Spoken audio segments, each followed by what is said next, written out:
Bonjour Elise Chaumienne. Bonjour. Bonjour Anne Demans. Bonjour. Vous avez lancé une expérience à l'université d'usage des réseaux socio-numériques et des pratiques informationnelles avec des étudiants de master DSI, documentation et système d'information. Pourquoi avez-vous lancé cette expérience ? Alors, l'objectif au départ, c'était de faire expérimenter à des futurs professeurs documentalistes éventuellement des pratiques informationnelles de leurs élèves éventuellement, et puis également de les faire réfléchir à l'information, à ce qu'est l'information, au support d'information et à l'échange, à la communication à travers un objet qui est non scolaire.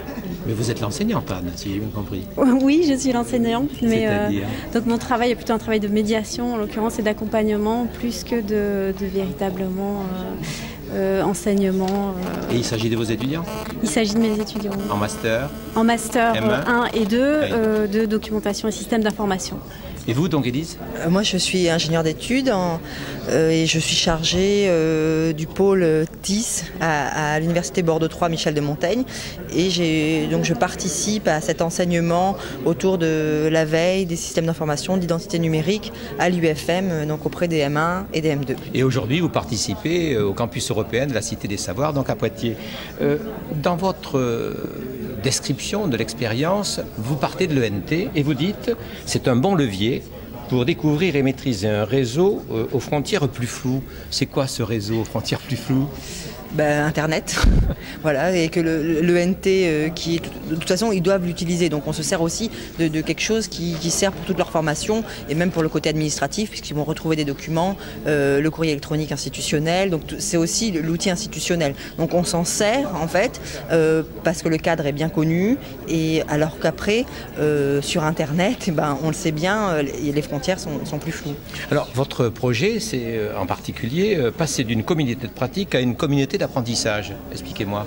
Communauté de pratique parce que dans une communauté de pratique, il y a l'idée d'un objectif commun, d'outils communs pour la construction de compétences, en particulier dans des entreprises. Mais à l'université, on est plutôt dans le cadre de la construction de connaissances. Donc ça exige un retour sur ce qui est construit beaucoup plus précis, sans doute une médiation d'un enseignant plus prégnante que dans une entreprise, par exemple. Et puis un dispositif fermé à l'université. Mais ce qui est intéressant dans ce projet-là, c'est qu'il s'ouvre finalement et qu'il nous échappe. Alors, je disais tout à l'heure, et je vous ai interrogé à ce sujet, vous affirmez dans une de vos diapositives, qui est d'ailleurs assez édifiante, il s'agit d'une personne qui se lance dans le vide. Cette chute dans le vide, c'est en fait le web social. Oui. On se lance dans le web social. Oui. Parce qu'en fait, il n'y a que qu'en se lançant qu'on peut l'apprivoiser, et c'est pour ça que je disais aussi tout à l'heure que est-ce qu'on peut former aux réseaux sociaux, ou est-ce que même si on connaissait par exemple le mode d'emploi, je ne pense pas qu'on puisse y travailler sans s'y lancer. Alors bon, vous dites, on va leur apprendre à maîtriser les outils du Web 2.0 et en particulier les outils du social bookmarking. Oui. Comment faites-vous ? C'est-à-dire qu'au lieu de les notes qu'ils prendraient sur un carnet ou sur un document d'un site qui les intéresse, on va leur proposer de s'en souvenir et de le récupérer ailleurs, et en plus de le partager avec les groupes d'étudiants et pourquoi pas avec toutes les personnes qui pourraient être intéressées par ce sujet de veille. Alors vous dites on fait de la formation en douceur. Oui, en douceur, parce que c'est à travers un projet, c'est une pédagogie de projet, et puis qui est basée sur l'échange, sur la communication, sur les échanges sociaux, plus que sur la prescription et l'évaluation par rapport à des connaissances fermées. Alors une pédagogie de projet, bon j'entends, certains vous diraient il suffit peut-être de faire un cours traditionnel pour bien structurer, pour leur apprendre quels sont ces outils de social bookmarking. Est-ce que c'est réalisable ? Vous l'avez peut-être déjà fait, non ? Non, pas vraiment. Pas vraiment. Non, on n'a pas.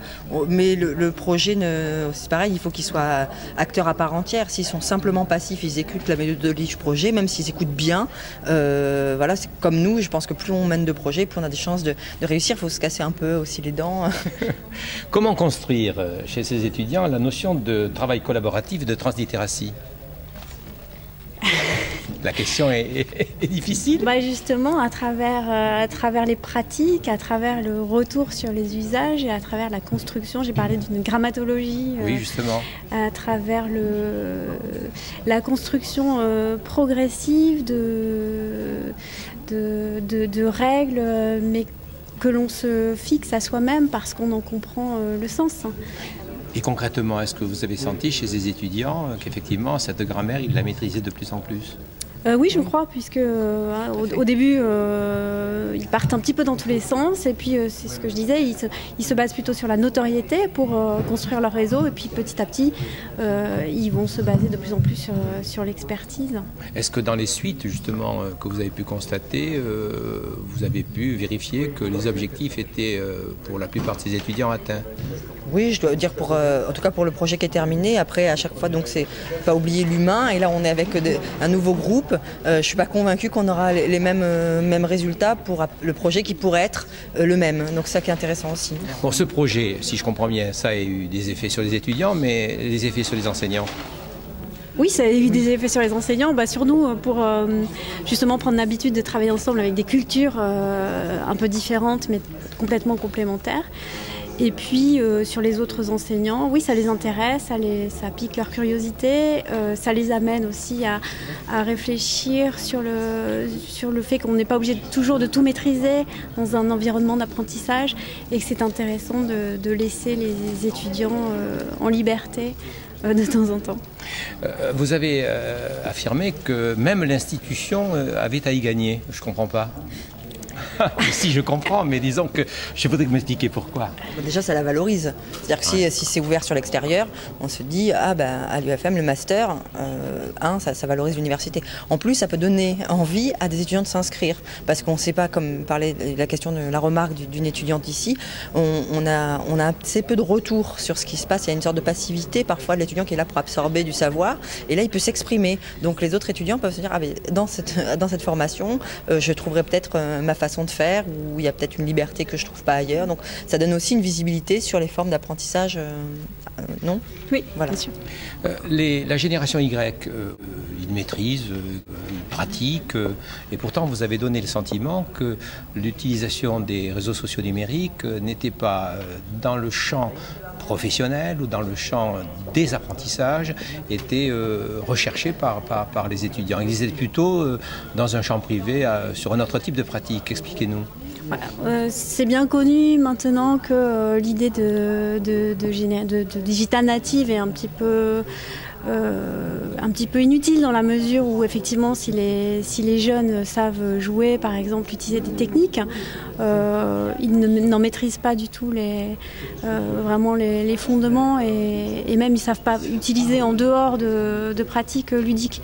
Donc notre projet, c'est plutôt l'idée de partir de ces pratiques qui sont quand même existantes et qui quand même, malgré tout, construisent des débuts de compétences, de les utiliser comme des leviers pour leur donner envie d'aller bien plus loin et de réfléchir à leurs propres usages pour construire des pratiques d'apprentissage.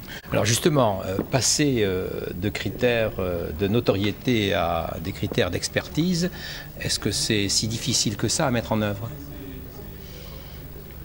Non, je ne vais pas sembler. C'est-à-dire que c'est surtout que ça s'est mis en œuvre assez facilement parce qu'ils en font le constat eux-mêmes. Peut-être que si on leur avait dit il faut que vous arriviez à trouver des experts et pas simplement compter vos followers, ça n'aurait pas marché comme ça. C'est qu'ils ont vu eux-mêmes l'intérêt. Mais comment ils l'ont vu ? Alors comment ça s'est réalisé ? Décrivez-le-moi là. Parce qu'ils vont trouver plus d'informations rien que par exemple pour leur apprentissage ou pour préparer, s'il y en a qui préparent le CAPES, oui. Dans des personnes, de suivre 4-5 tweets d'une personne de confiance plutôt que se perdre avec un nombre plus conséquent d'abonnés mais en même temps qui ne lui donne pas satisfaction dans ce qu'il cherche comme résultat. Donc ils font des choix. Exactement. Et vous avez choisi Twitter. Pourquoi ? Non, Twitter parce que justement c'était assez neutre par rapport à leurs usages. Quasiment à 99% ils ont tous un compte Facebook et Twitter était plus neutre, plus professionnel. Les usages étaient plus professionnels que sur Facebook et on s'est dit que si on cherchait à travailler sur Facebook, ils seraient obligés d'être un peu plus clivés puisqu'ils auraient par exemple un compte perso et un compte pro ou un compte étudiant et on semblait qu'on allait se perdre dans ces histoires d'ouverture de droits, etc. Et en plus, Facebook, d'emblée, absorbe tout type de médias. Donc c'est-à-dire qu'ils allaient publier à la fois... parce que comme on voulait qu'ils se fassent leur expérience, il faut aussi les laisser libres. Mais si on les laissait libres et qu'il y a beaucoup de vidéos, beaucoup de photos, etc., comment on allait pas s'y perdre? Alors que là, il y a cette contrainte des 140 caractères. Si on veut publier une photo ou une vidéo, c'est qu'un lien. Donc ça laissait plus neutre. Et en plus, il n'y a pas ce côté de feedback. On est suivi parce qu'on est pertinent. On n'est pas suivi parce qu'on est populaire. Voilà. Vous présentez le projet à deux. Vous l'avez mené à deux. Je m'interroge, faut-il vraiment que l'on soit à plusieurs pour mener ce type de projet ? Enfin, pour moi, c'est très important. C'était quand même essentiel d'être à deux parce qu'on a toujours un regard différent l'une et l'autre sur les mêmes objets. Et c'est toujours. Et pourquoi vous avez un regard différent ? Parce qu'on a chacune notre propre expertise. Au quotidien, notre travail n'est pas exactement le même. Donc là, quand dans sa charge, autour de la documentation, Anne va avoir son point de vue. Et ça ne veut pas dire qu'il est différent complètement du mien, mais c'est qu'il m'ouvre l'esprit. On s'ouvre mutuellement sur certaines choses, l'esprit. Et moi, je vais avoir une vision peut-être de l'université, de ce qu'il faut mettre en place, plus des contraintes techniques, des contraintes aussi de la direction, etc. On est plus en autarcie quand on est simplement face aux étudiants. Donc moi j'ai un peu dire oh là là, mais ça il faut que ce soit pris en compte par tout le monde pour que ça marche. Voilà, chacun va avoir son point de vue. Donc le travail collaboratif chez les enseignants est nécessaire si on veut que les élèves pratiquent un travail collaboratif. Fondamental. Donc on est dans l'intelligence collective. Oui. Merci beaucoup. Au revoir.